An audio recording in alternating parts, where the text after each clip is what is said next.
Regardez-moi cette vue assez exceptionnelle ici en Belgique. Il paraît que par beau temps, on peut voir jusqu'au Lion de Waterloo. Bonjour à toutes et à tous, on est ravis de vous accueillir ici en Brabant Wallon pour vous faire découvrir une maison construite tout en longueur, une maison en bois qui ravit le couple de propriétaires et leurs 2 filles. On découvre cette habitation juste après le sommaire.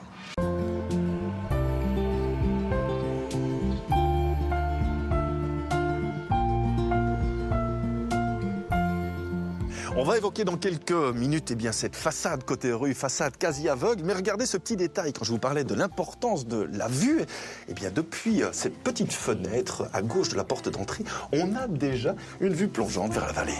The sky is grey. I can't stay, then it's underground. Dizzy, my mind isn't sound. Régulièrement dans cette émission, on met en avant le fait que certains terrains à bâtir dits difficiles permettent d'obtenir des maisons assez originales. Ici, le moins que l'on puisse dire, Sophie, c'est que le terrain était très compliqué.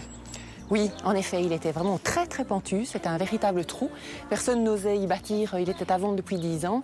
Et nous l'avons acheté parce que nous avions le rêve de faire une maison totalement enterrée, donc on ne voyait pas de la rue. Mais du rêve à la réalité, il y a la réalité. Voilà, la réalité c'était des mauvais essais de sol. Le bon sol se situe entre 4 et 7 mètres de profondeur. Nous avons donc dû avoir recours à des pieux légers, pas traditionnels parce qu'une grosse machine ne pouvait pas descendre dans ce trou, ce qui nous a imposé une construction légère, donc en bois. Et le bois ne va pas en mur contre terre, on doit la séparer complètement de la rue, donc on a remonté la maison d'un niveau.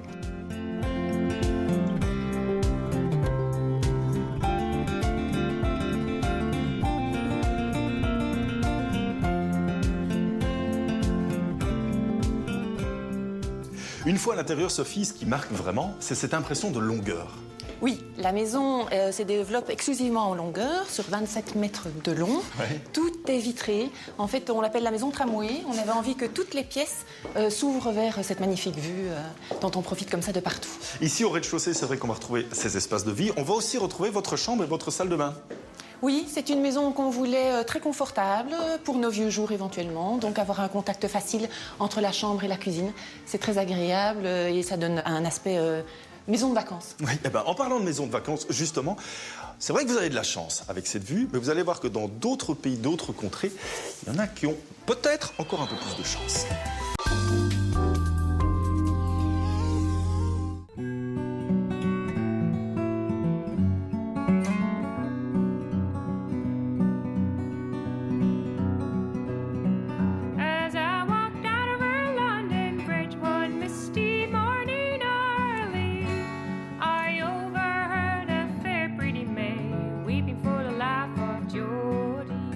Voilà, on se trouve maintenant à l'étage inférieur, l'étage de la bibliothèque, l'étage aussi des chambres de vos filles et de votre bureau. Et c'est vrai que là, Jacques, le bois est plus présent. Je le rappelle, cette maison, elle a été construite en bois avec une technique un peu particulière. Oui, c'est une technique de bois contre-collé. C'est-à-dire c'est-à-dire que tous les murs et tous les planchers sont non pas faits de poteaux et de poutres, comme on a l'habitude de le voir dans les ossatures bois, mais de planches de bois qui sont collées les unes aux autres et puis compressées. Ce qui veut dire que, vu la longueur de la maison et la configuration du terrain, le système traditionnel poteau-poutre n'était pas adapté? Non, il n'était pas adapté parce qu'on avait un vrai problème de triangulation. La maison est détachée du sol et est détachée de la rue. Elle n'est quasi pas en contact avec la terre et donc elle pouvait se déformer comme une boîte d'allumettes. Alors un beau jour, débarquent 3 semi-remorques venues d'autres maisons en kit. Et oui, on avait installé une grue dans la rue qui bloquait complètement la rue. On a bloqué la rue pendant 10 jours. Vous êtes fait des amis dans le coin? Ça va. Et donc en 10 jours, les dizaines de mètres cubes de bois ont été montés et la maison s'est montée un peu comme un meuble.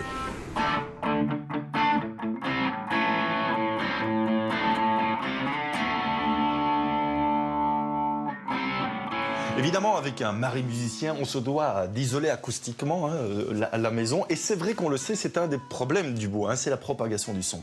C'est vrai que le bruit va faire vibrer le bois et le son va se propager dans la maison. Donc il faut faire attention à plusieurs détails, notamment l'isolation ici entre les planchers qui a été soigneusement réalisée, entre les structures même du bois et aussi par-dessus une isolation continue. Il faut faire aussi attention à l'isolation entre les pièces, donc dans les murs.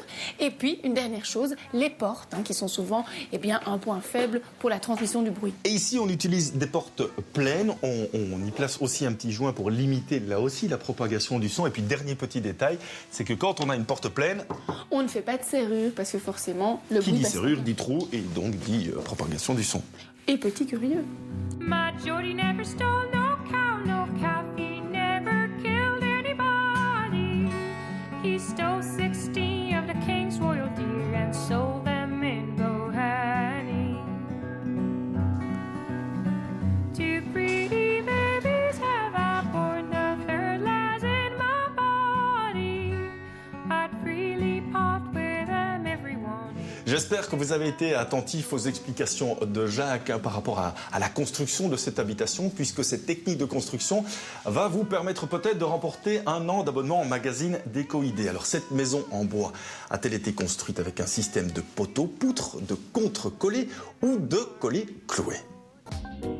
Sophie, je me rappelle, c'était il y a 11 ans de cela. On vous avait rendu visite dans votre précédente habitation avec des plafonds assez hauts. Ici, vous vouliez quoi? Plus de sobriété?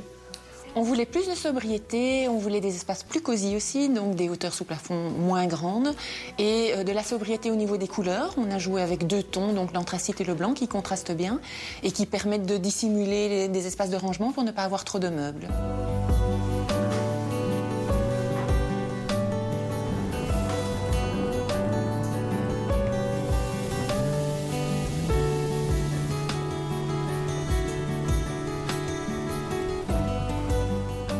Alors Virginie, je vous vois toute pensive. Et oui, je pense à vous. mais pourquoi? Pour parler évidemment du sol. Parce que du je matériau. savais que vous alliez arriver pour me demander quelques conseils.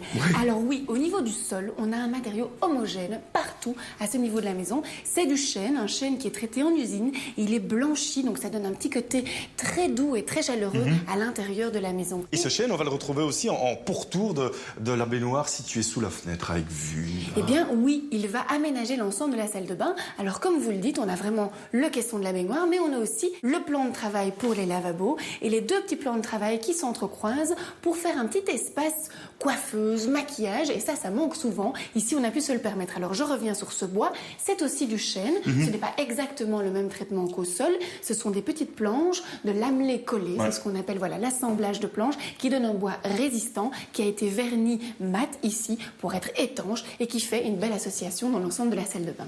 Et puis, on va continuer à parler de bois, puisque le week-end prochain, s'ouvrira à Namur le salon Bois et Habitat du 20 au 23 mars à Namur Expo. Et on va découvrir les grandes tendances 2015 au niveau du bois.